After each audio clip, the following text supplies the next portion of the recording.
ఈరోజున అంటున్నాడు దేవుడు, దావీదు అంటాడు, ఆ నాబాలు చేసింది దేవుడే నాబాలు నెత్తి మీదకి తీసుకొచ్చాడంట. దేవునికి స్తోత్ర. కనుక దావీదు అనుకున్నాడు, నాబాలును చంపాలి, ఎలాంటి దుర్మార్గుడిని ఉంచకూడదని.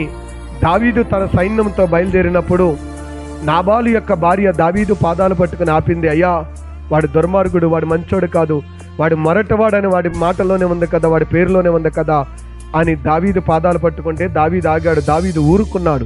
ఎందుకులే, పాని ఏడ్చాళ్లే, తన భార్య ఎంతగా బాధపడుతుంది కదని దావీదు కనికరించాడు. కానీ దావీదును దూషించినందుకు దావీదు కనికరించాడు, కానీ దావీదు నమ్మిన దేవుడు మాత్రం కనికరించలేదంట. దేవునికి స్తోత్ర. హల్లెలూయా. ఏడ్చాళ్లే, పోయాళ్లే, భార్య బాధపడుతుంది కదా, ఎందుకులని దావీదు క్షమించాడు. కానీ దావీదు ఆరాధించే దేవుడు మాత్రం నాబాలను ఏం చేశాడంట? ముత్తాడంట.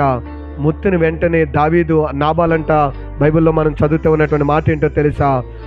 నాబాలు బీసిపోయాడంట, రాయి బీసినట్లుగా బీసిపోయి 10 రోజుల మంచం మీద ఉండి తీసుకుని 10 రోజుల తర్వాత ఏమయ్యాడో తెలుసా?